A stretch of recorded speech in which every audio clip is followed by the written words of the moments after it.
Hey, how's it going? Welcome to another episode of Desert Island Riffs. This time with Mr. Deadlift, although, he's very good at other events as well. Rich Molnar, successful strongman athlete, made the podium at England's Strongest Man last year, competed overseas at the inaugural Clash of the 80s, and is gearing up to dominate, hopefully, at Europe's Strongest Man. He's come back from injury. This will be his first. Europe's Strongest Man will be his first competition back after being injured at Britain's Strongest Man last year. We touch upon that. He has picked the songs that he would take to a desert island gym with a sound system that can only hold 5 songs. But there is an interesting bonus that I've decided to introduce. Apologies to Luke Davis and Andrew Keys, previous guests on the podcast. I know I've thought about it. I don't know if you've thought about it. But if you've ever seen a Giants live show in person, or if you're lucky and they're a bit slack on the live stream, all of the athletes at those shows get their own walkout songs. So I, from now on, want to know what each guest's Giants live walkout song would be. So, yeah, stay tuned for that. In terms of the podcast, it was a great chat with Rich. It was really fun. He picked some really good songs, talked about a lot of stuff. Technically, I have encountered some challenges. I am very much learning as I go with this endeavour, coming from basically zero knowledge. So what you will hear is a heavily edited version because there was an audio problem on my end. It was nothing to do with Rich. That meant that the Rich's speech was being picked up on my microphone. I now understand why people wear headphones. So I've tried my best. Hopefully it's still all right to listen to. It's a bit ropey for the first 10 minutes and then gets much, much better. So if you can hang on through the first 10 minutes until Rich gets stranded on the desert island, it gets much better from there when we start talking about the songs. So yeah, apologies to Rich and apologies to you, the listener.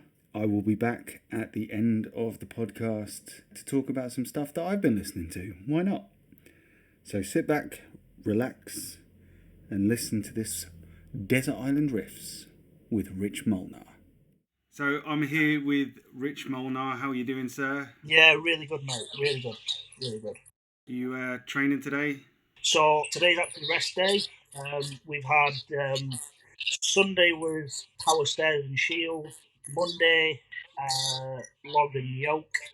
Tuesday, sandbag and deadlifts. And then Wednesday, I sit in the corner and cry until my spine stops hurting. Fair enough. And you're training for a little competition, yeah? Yeah, just something minor. The return of weight class Europe's Strongest Man and Woman.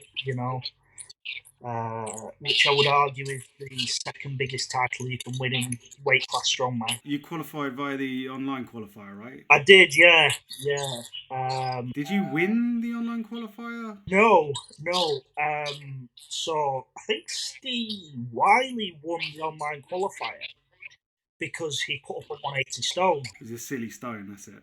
The way online, official strongman qualifiers work is you're scored against everyone, which is quite it throws the scores off, because if you have a standout lift which can beat most opens guys, and let's be serious, most open guys aren't the best stone lifters because they're quite heavy set in the midsection, so that limits their stone ability. Like, a 180 stone was right up there as one of the biggest stones, and he's took a lot of points from that. Whereas I did a 160 stone, which I was a bit annoyed about. How do you feel about, obviously, for those that don't know, Rich was on the shelf for a while because of it was 160, right? The stone. It was. So what was it like just mentally approaching that stone again? So I did that for the first time 9 or 10 weeks post surgery. It was sort of January time. I did my first 160 stone, and I was seriously nervous. Seriously nervous. Like, I hit the 150, warming up. Like, I think Rich was getting ready for Ultimates, Four Nations in Ireland as a stone run, and I was like, oh, I'll just do whatever stones you're doing and see how it goes. And I did a 121 motion first time. I was like, right, I'm gonna put it up, keep going. I say, loaded the 150, no problem. And then we rolled the 160 in. And I was like, but yeah, felt okay. I made sure I went to a low platform the first time, and I say it's just when it got to that peak extension, so when I started moving up the platforms, I started to get a bit more nervous. But I think also the fact that I've looked at the mistake I made when I injured myself, which was not stepping in when I had it in the lap. And I'm never going to make that mistake again. So I was a lot more confident in my snowboarding this time. So we know what competition you're training for, but I like to hear about people's first ever competitions. What can you remember of your first competition? So my first one was Ultimate Strength Series, which is like Dean Madden's show. I don't think he's doing them anymore, which is a shame because they were a really good starter comp when I started. And I finished last in the first event, which was the log, 80 kilo log for reps. I hit 6 reps. I walked outside. I'm not joking. I got in my car and I started driving home. Jeez. Because I was like, this is not for me. I'm not cut out for this. And I got to like those traffic lights at the end of the road, and I was like, it's deadlift next. Just do that and see how you feel about it. And that went okay. And then on event 3, I fell over carrying a 50 kilo sandbag. So then I wanted to go home again. So yeah, so that was basically my first competition experience. Was sort of questioning whether I was right for the sport, kind of thing, because I was still racing bikes and very competitive at that as well. And I was sort of at a crossroads, like, do I keep pushing on the strength sports side and keep gaining weight, keep filling out, sort of keep limiting mobility, things like that, or do I stack off the strength sports and just focus on racing bikes? So that was sort of where I was still. And then I was meant to do Seddon's under 80s. And then a few things changed, and I basically ended up being away the same weekend I was meant to be competing, but at home the same weekend as Brits under 80 in 2021, which we were both at. Yes. Um, Did we tie on the overhead on that I one? think we tied overall. Yeah, yeah, yeah. We'll go with that. Um, but yeah, I did no training for that comp. I walked up to Luke about 6 days before the show and I was like, look, my circumstances have changed. I'm kind of ready for a comp, but the comp I want to do I can't do anymore. Will you let me do Brits under 80 on 6 days' notice? And he was like, are you sure?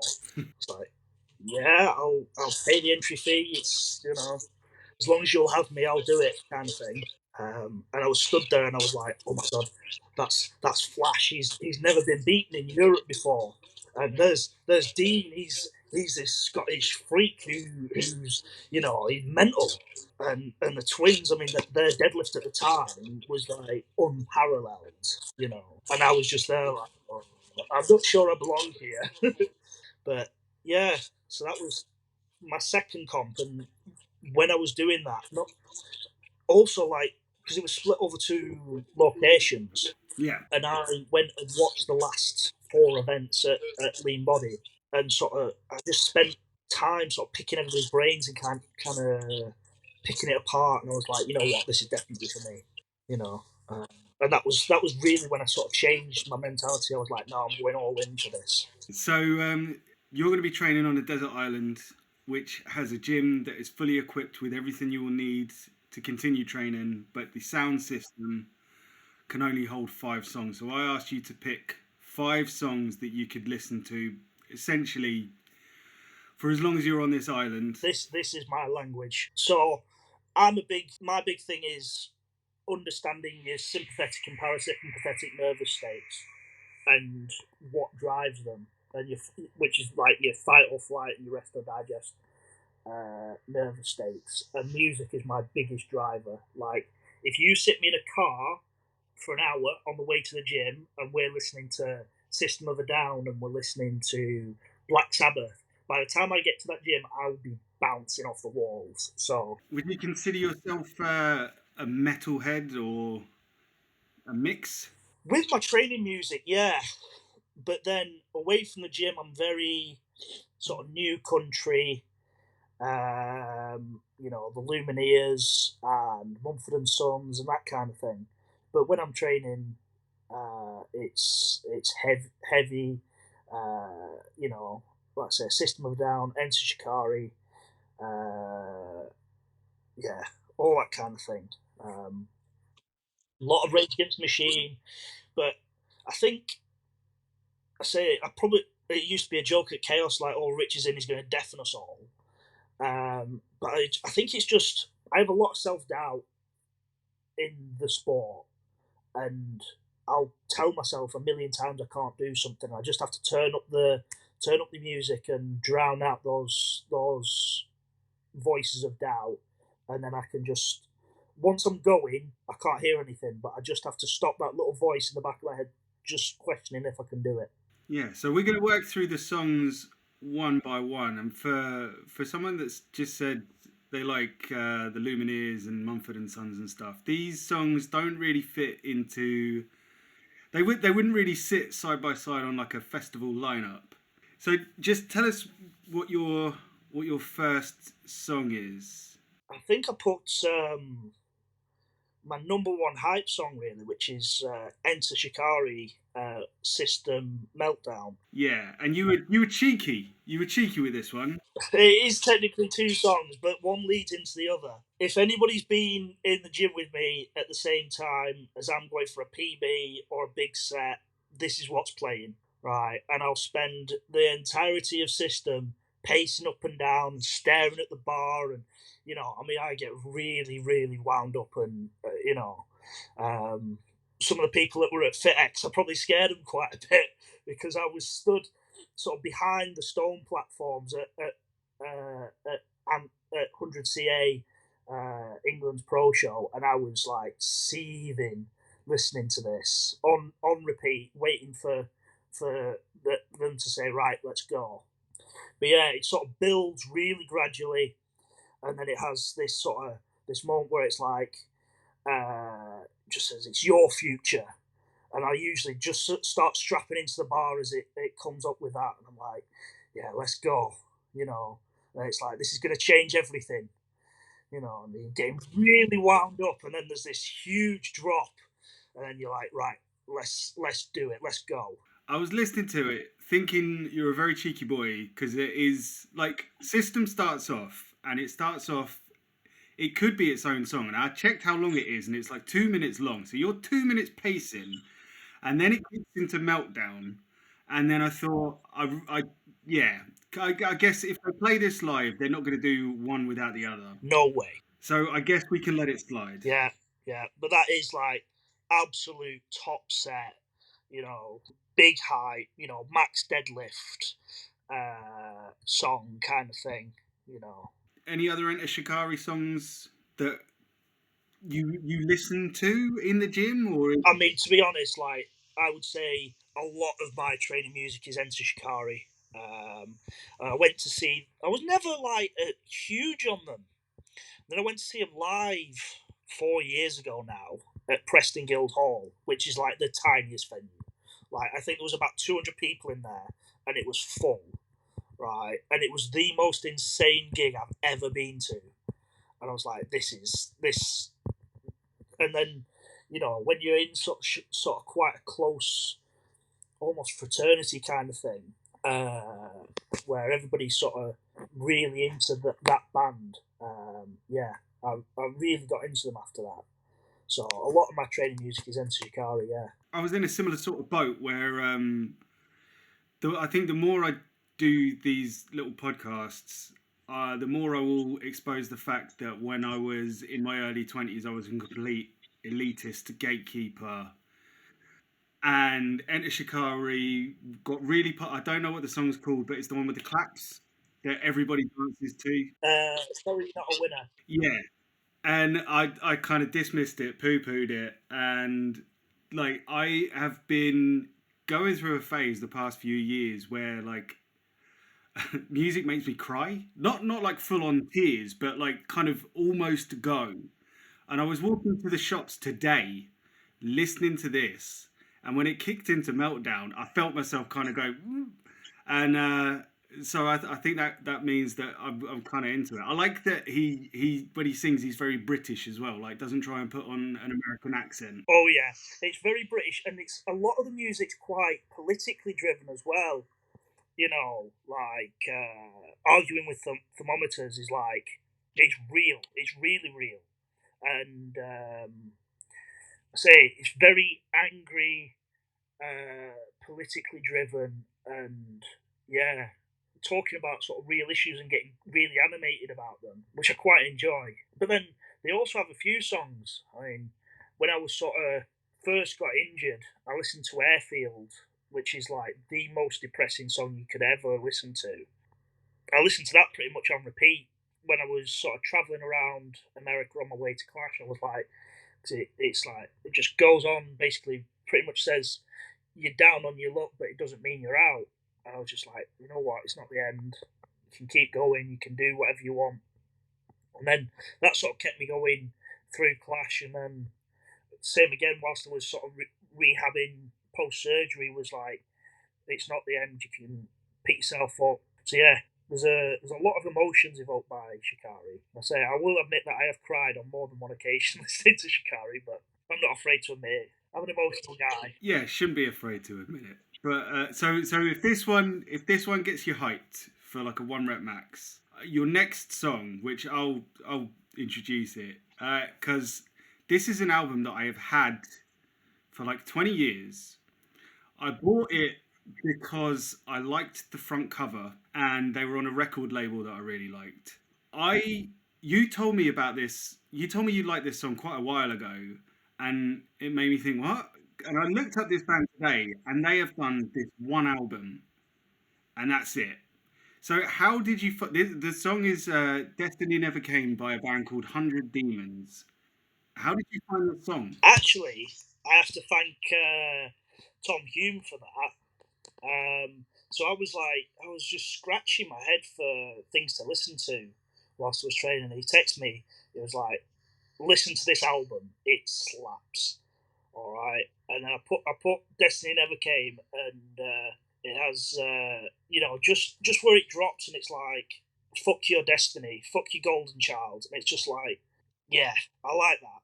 Like especially recently, like there's a few sort of top picks, especially in this prep as well. I'm finding myself listening to it more because I find there's a few people that are getting talked about probably more than me for the win at Europe's, and I'm like, you know what? I'm going to show you something in August, right? I'm going to show you all that you shouldn't have slept on me, right? You know, there's been people making jibs and slide digs. Oh, you can't do that on one leg, da di da. And I just say, I am going to show you all. My favorite lyric, the one that stood out to me immediately, is where he just shouts really loud, "Fuck you and die." Yeah, I just That made me chuckle, and I would put this firmly in what a bracket that I would call tough guy hardcore. Are there any other like tough guy hardcore bands that you listen to? quite a few. I mean, As I Lay Dying is definitely one of them. I've got quite a few. I mean, it kind of varies my training music from sort of the tough guy hardcore, sort of getting into sort of thrash metal, right up to quite casual rock like Neck Deep and the Blackout kind of thing.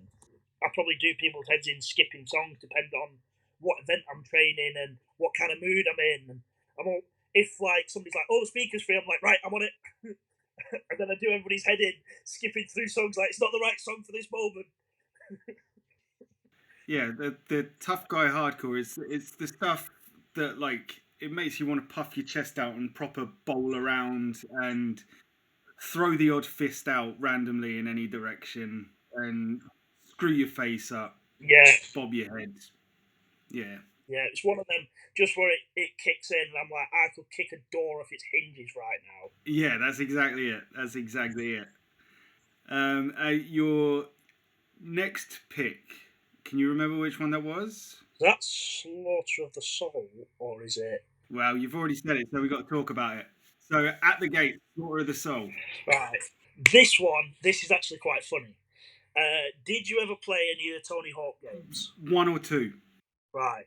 This was on Tony Hawk's Proving Ground on, I think it was the original Xbox, may have been the 360.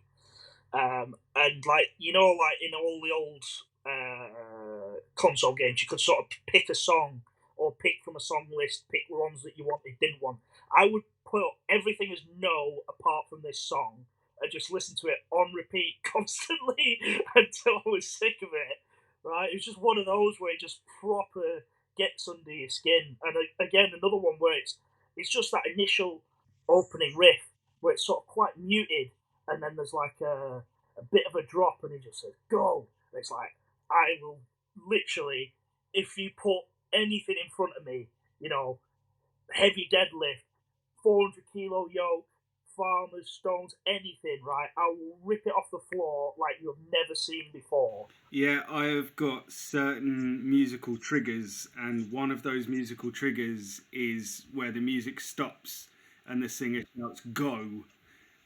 Any song that does that, I'm a huge fan of. Yeah, it's just that. And yeah, I'm a big fan of that song. And what made me laugh even more, my first 300 pull post surgery, we were listening to this song on one of my friend Shane's phones. And the next day, he sent me a video. He was like, I can't get this song out of my head, so I've been listening to it around the house.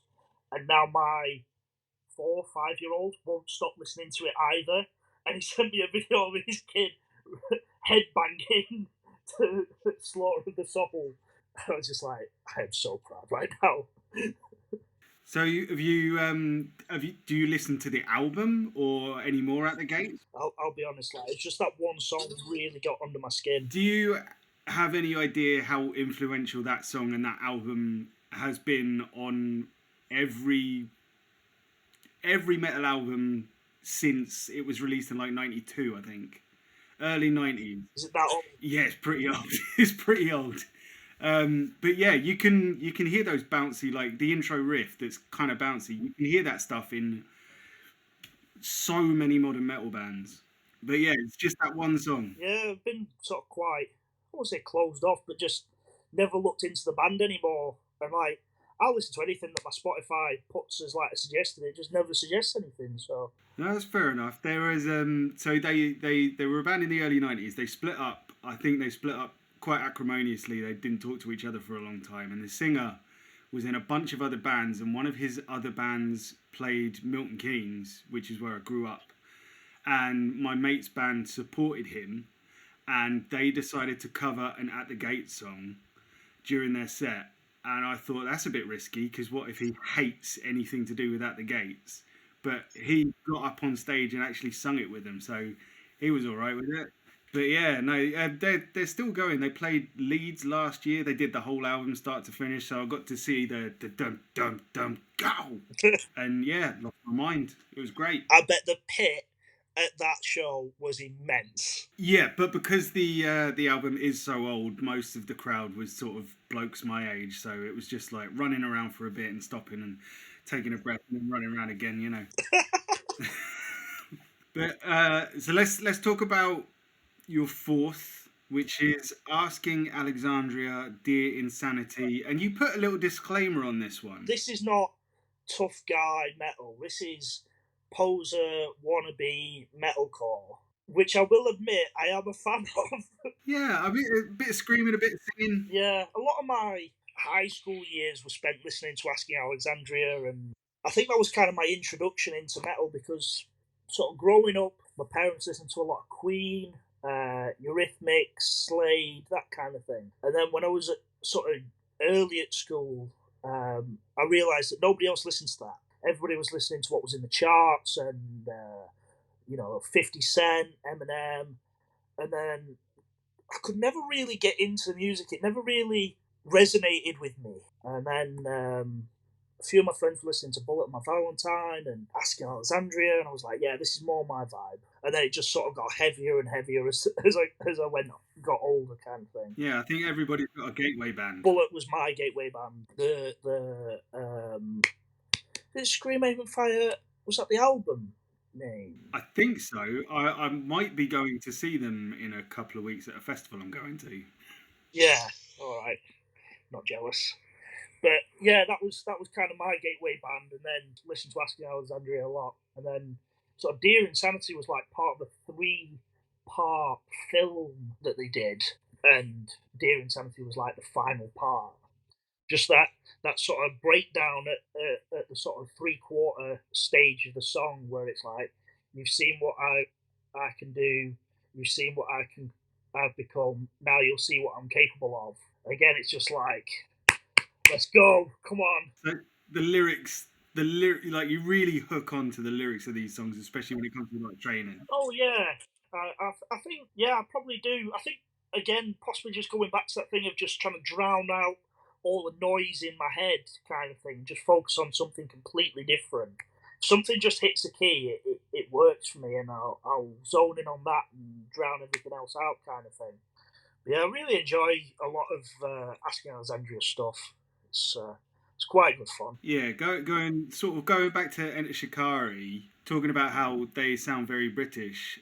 I did not know upon first listen that Asking Alexandria were British. Yeah, they are. Yeah. From York, and but the singy bits have definitely got a bit of an American twang. Well, yeah, I mean, they're trying to break into that market. I mean, they did a feature-length film quite a while ago. Like, the whole band pretty much had a part in the film. I believe it was a sort of a box office flop, which doesn't surprise me. But yeah, it's sort of filmed in America, kind of thing. Trying to be a bit Motley Crue kind of thing, but not really working out. You know what I mean? But not quite cool enough, you know. Well, you've got to give it a go. But I suppose what the contrast of Motley Crue from LA and York. Yeah. But yeah, I definitely got kind of Bullet for My Valentine sort of vibes. Like they've got, like, this song has got the at the gate sort of bouncy guitar riffs in it. Oh yeah, 100%. And I say that's probably why I quite like listening to a lot of their stuff. Like, it's the kind of thing that you can almost bop your head to. When I played it in Chaos, like Tom Human and a few of the other lads, they'd just be there, like, just dancing like they were in a club, kind of thing. And I'm like, guys, don't take the piss. This is hardcore metal here. I have to face up to the fact that 90% of the music I listen to is actually just posers metal, not real metal. You know what? I've had to come to terms with the fact that I was an elitist snob, and a lot of the stuff that I turn my nose up at is actually pretty good. And I mean, Bullet for My Valentine were one of those bands. Like, I mean, they were quite, well, I mean, to my mind, they were kind of pretty boys that had guitars. Yeah. But I remember liking. There was a song that had a music video. I forget what it's called, but I remember liking it. But Yeah. all my friends didn't like it, so I was like, oh, yeah, no, it sucks. Yeah. Yeah, I hate it. But yeah, I'm growing out of that now. I mean, Slipknot was something that I was like, not, I would say forced to listen to, but like all my friends were listening to it, and I was like, yeah, this is great. I'm not really into it, but yeah, this is great. And now I'm like, you know what? I can't get enough of half of this. The All Hope Is Gone album was just coming out at the time, and I was like, yeah, I'm getting into this now. Now I'm hooked on it. What sort of training would this song, Dear Insanity, what would that go on for? Probably a moving event, to be fair. Yoke, because it goes on for about, like, from that sort of breakdown to the end of the song, it's about a minute. So just kind of strategically, I use it as a timer as well, because I know where I'm at in the song. So I'm like, right, I need to pick my feet up here, and you know, it's quite fast paced, so it gets my feet moving a bit faster. Probably like a sandbag race or a yoke or a farmer's, or if I'm doing a log for reps kind of thing. Although for most overheads, I tend to keep myself more chilled now than I used to.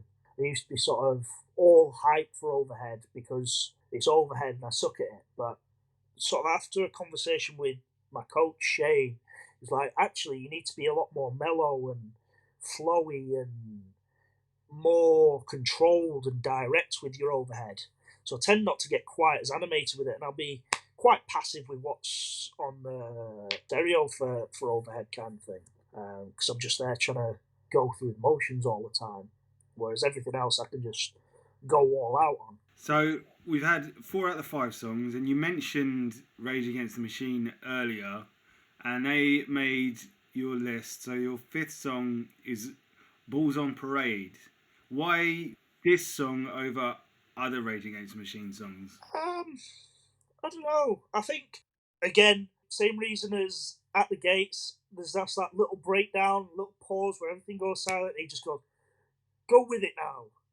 I really just like the intro riff. It's got a lot of anger behind it. A lot of not just anger, just a lot of emotion in it, which I really enjoy. What he says he means.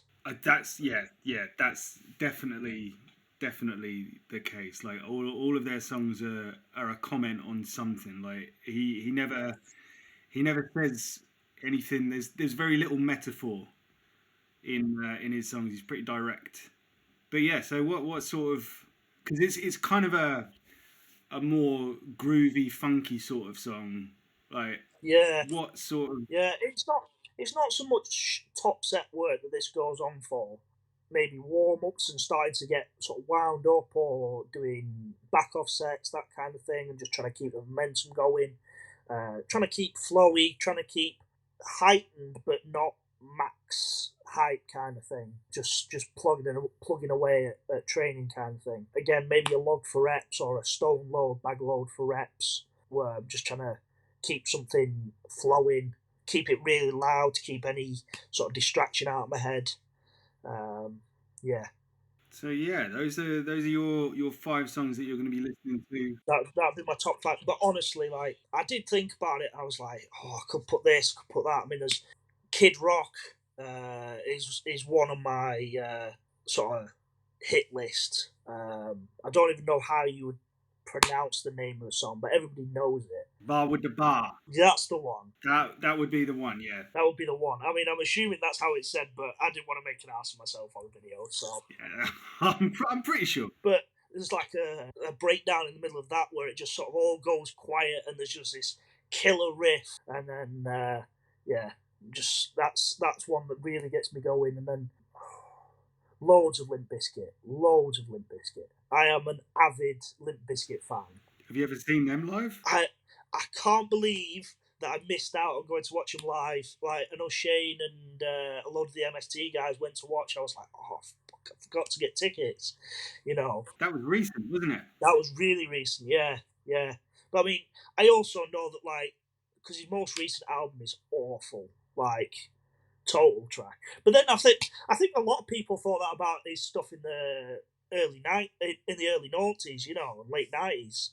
They probably thought, God, this is awful.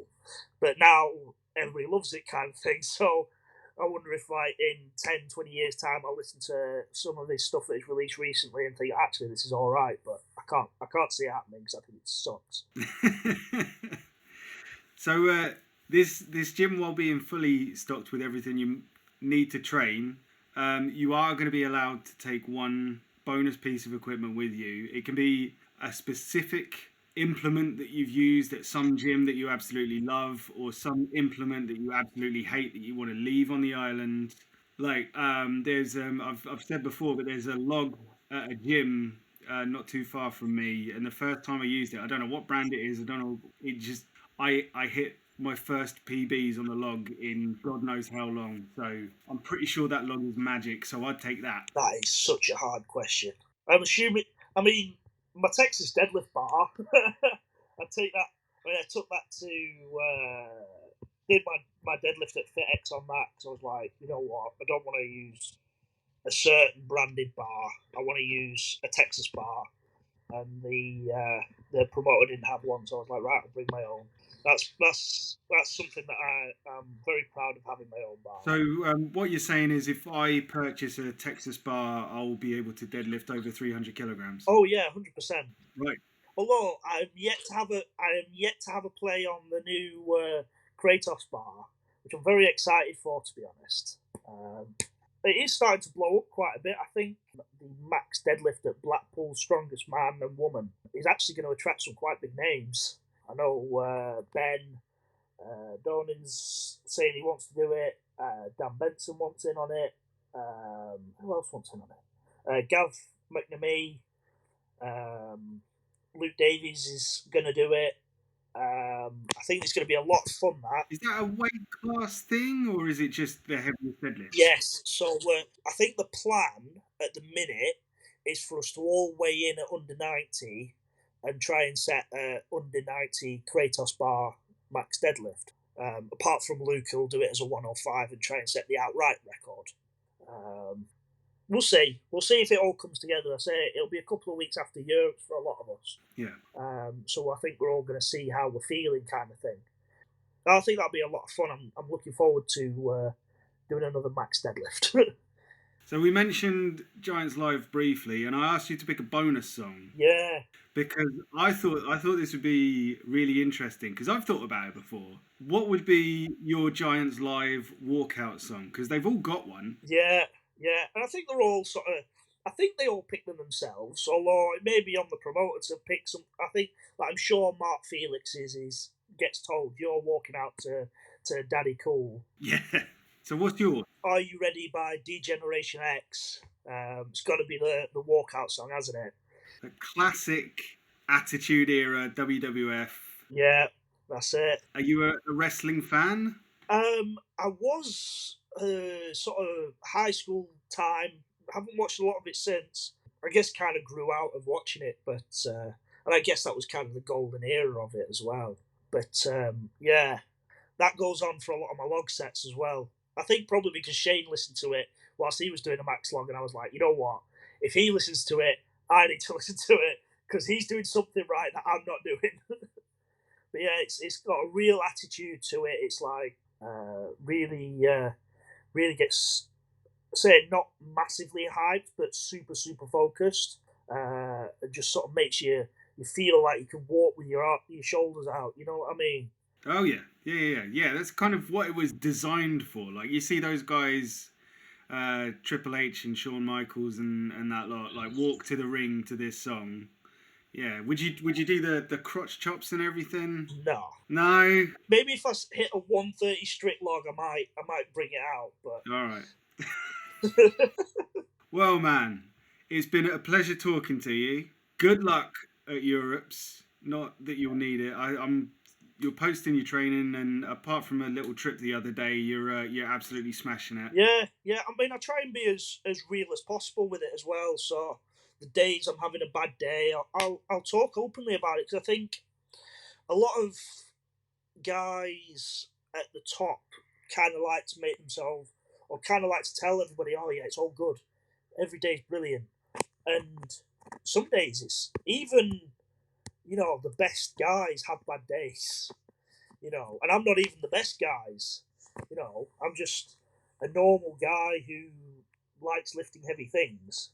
So I have as many bad days as I have good days, and I like to be as open as possible about it. So then people who watch what I'm doing and things like that, they don't feel as bad when they have a bad day, kind of thing. I think it's important for people getting into the sport know it's normal. You know what I mean? Last night, I'll be honest, I quite literally put my all the bar away, take my kit off, pack my bag, rucksack on my shoulder, and I was walking out the gym, and I hadn't done a single set that was prescribed. I was like, I just can't do it. My head's not in it. I can't do it. And fortunately, Rachel just said, she had like her deadlift ladder, first 2 bars for her deadlift ladder set up, and she was just like, just pull that in your suit and see how it goes, and then we'll add sort of 5 kilos a set. And we did that until we got up to 240 on both bars. And we're like, right, let's lay out all 3 and we'll do it as a run. And I did a run, and it was like 12 seconds. I was like, all right, so I can do this. I just need to give my head a wobble sometimes. Fully. Well, thanks for taking the time out to chat to us. Really liked your song selection, and yeah, we'll catch up soon. Yeah, I'll catch up with you soon, Danny. It's been great to talk to you. So there we are. That was episode 3. If you managed to listen to all of it, thank you very much. Apologies for the technical issues. Completely my fault. Completely my end. And lesson learned. hopefully we'll never have to do another episode that involves quite so much editing. We're definitely learning as we go with this whole endeavour. But yeah, as I say, lessons learned. So some good songs chosen by Rich, like a couple of songs that I was quite familiar with and others that I wasn't. You can check out the songs on the Spotify playlist. Look for Desert Island Riffs playlist on Spotify, and you can find me on social media as madeofmetal.pt. But before I leave you, I wanted to talk about some stuff that I've been listening to. I thought I'd cap off podcasts with, because I sometimes talk about the music that I'm listening to, but try not to go into too much detail while I'm chatting to people about their music. But one band that I cannot get enough of at the minute is a two-piece band. They're called Origami Angel. They've been going for a long time, but I literally discovered them about 6 months ago, and I've not stopped listening to them. They cover a couple of my two most favourite musical bases, and they do it so well, especially considering there's only two of them. So I'm a big Weezer fan, and a lot of their songs definitely have shades of Weezer, and I'm also a huge fan of blast beats. And this band will, in the middle of what is essentially a Weezer song, will just pepper in furious blast beats. They've got some really melodic songs. They've also got like a whole EP that is like pretty full-on hardcore-y type stuff. They really span the genres. And yeah, I just find them really interesting. I'm going to see them twice in a couple of weeks. They're playing quite locally to me, and they're playing the festival I'm going to. So perhaps I'll report back and let you know how they were. But yeah, thanks again for listening. Another episode will be dropping soon, and fingers crossed it won't be quite as technically challenging as this one was. Till next time, thank you very much for listening.